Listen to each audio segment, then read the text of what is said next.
Jason and the Argonauts, Hercules, Lord of the Rings, A Song of Ice and Fire.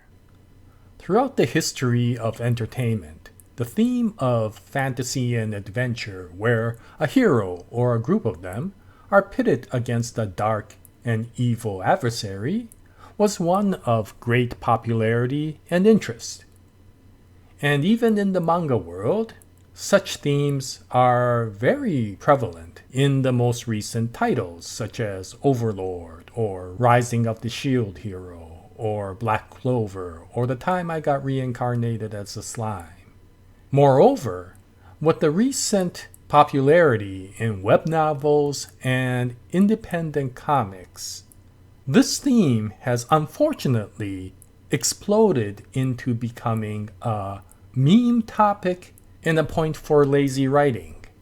Numerous stories now exist where they are almost identical to each other, with the difference being a slightly different class or maybe a slightly different perspective.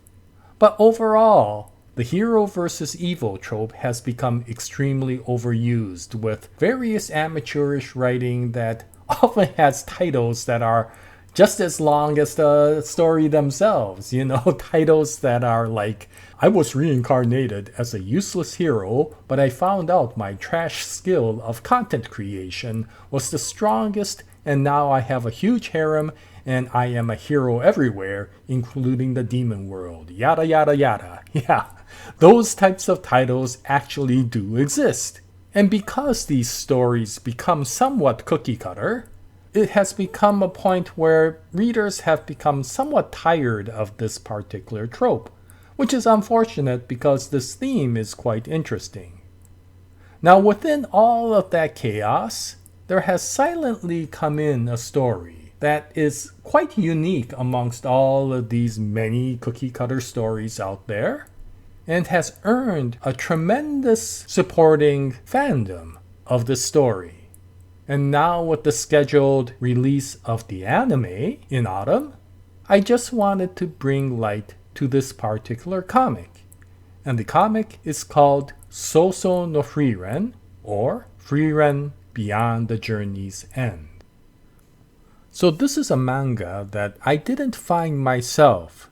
It was through a gentleman named Gala during a comment that he provided in one of my videos that he introduced me to this story, and he mentioned how much he liked the story a lot.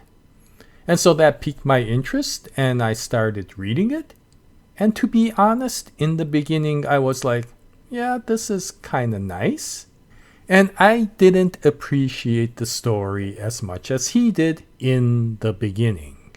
Because once again, this is a unique story, and maybe I have read too many of these fantasy adventures, and because of that, my mindset was kind of locked into seeing yet another one of these hero versus dark evil sort of stories.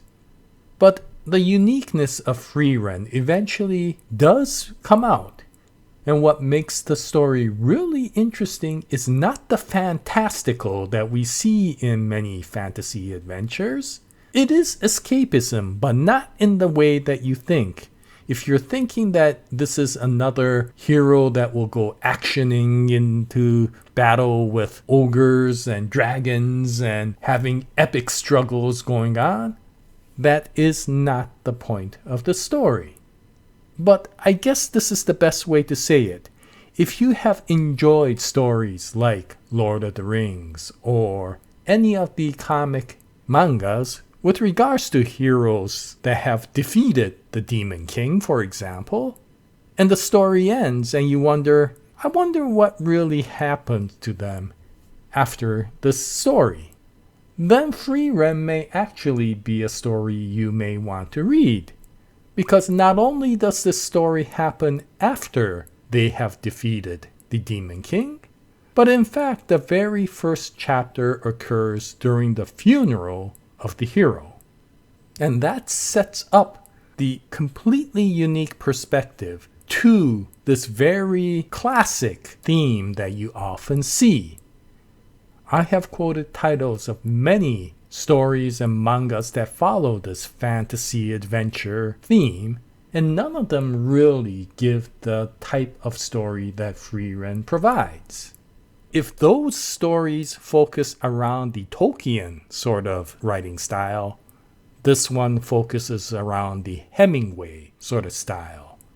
This is about the experience of the main character, Frieren, who is the mage of the hero party, and why it starts during the funeral of the hero, Himmel, is because the adventure that she goes on in the story is about her and her experiences that follow from her trying to go back to the footsteps that they had adventured previously when they went to battle the Demon King. But this time it's not for the very purpose of conflict and challenges, it's for the purpose of experience and revelation. And because of that, the story becomes extremely close to the heart, and the way it's written is so well done to meet that objective that the story becomes very interesting. And so this is a very much a slice of life story. And why I say it's very well written is because the characters and the plot is written in a way that is not very anime or manga-like, but rather tries to focus on what a real adventure will feel, even if the world is a fantastical world. There are characters that Frieren will travel with, and conveniently, her two closest comrades are disciples of her comrades from the original hero's team. Aside from the hero Himmel and the mage Frieren, there was also the dwarf Eisen and the priest Heiter. And the four of them together created the original hero's party. In this story, a young girl mage who was adopted by Heiter and a young male warrior who was raised by Eisen decide to come along, and they both ask Frieren to become their mentors and to help them grow.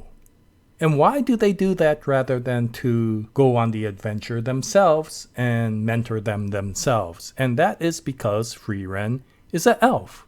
And that is the other very unique part of the story. Just like with many of these fantastical stories, elves have outrageously long lifespans. And so, considering the main character is an elf, we get to see the timeline from her perspective, where years are equivalent to weeks. And because of that, Frieren is still young and can go on these adventures, but many of the comrades cannot. And that starts the adventure to go. But once again, since this is not really trying to create a manga-like atmosphere, the characters do not end up being the over-the-top, exaggerated personas that you see in many of these mangas. These characters turn out to be very much more kind of what you expect a character to be without having it to be overly dramatic. Yes, Frieren does have some very interesting quirks, as do the two disciples Fern and Stark, but they're more the quirks that you might see in a real situation. As many years as Frieren has experienced, this is one of those stories where they don't particularly stereotype that character as being the wise, old, experienced character. Frieren is still, from an elf's perspective, relatively young. And so kind of her persona tends to go that way. She is definitely a lot more experienced than many of these characters, but that doesn't mean that she is always wise. She definitely has a good head on her shoulders, but she does have some quirky personalities, of one of them, of which, considering how powerful a mage she is, she always seems to get caught in traps because she wants to be curious and see what the treasure is before looking around to see if it's safe to do so. And so even though they're her disciples, they often get extremely tired of having to save Frieren from those traps. And so this turns out to be a very interesting slice of life story, which doesn't go into the overly comedic, it doesn't go into the overly dramatic, and it doesn't go into the overly dopamine-inducing action. In fact, many of the battles aren't even shown. They are often shown that they go into the battle, and then the next scene they show what has happened after the battle.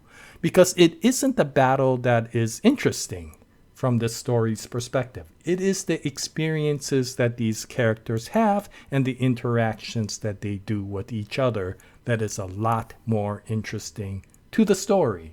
And the battles may sometimes get in the way, and so they often do cut out many of these very mundane battles. Now, for the very key battles where they do go up against a really important antagonist, they will definitely bring it out. But it isn't focused around the action, but more the interaction of the characters themselves. And that is what makes Frieren such a very interesting story. It's about the experience, and since we are traveling with them, it is the experience that we have watching this team grow. And because Frieren is an elf, but the other two are not, we get to see during the many long years that pass through the various chapters how the disciples change and actually mature as the story goes on. So it gives a very unique perspective of the world. It gives a very interesting story with regards to the character. And it doesn't do it in such a lavish thing that makes it go fantastical, but actually creates it in a manner that makes it very immersive. And I think that is one of the reasons why people like Frieren. Not that it's really immersive, but it is heartwarming because the characters feel real. And because much of it is Frieren still trying to learn as she explores, the experiences that she has, even from a simple thing as taking on a mundane job, can turn out to be a very interesting chapter to read. And so if you're looking for a fantasy adventure, where there's great battles and you have things like dragons and demons and huge epic fights where attacks and spells are shown in outlandish manners, this is not it.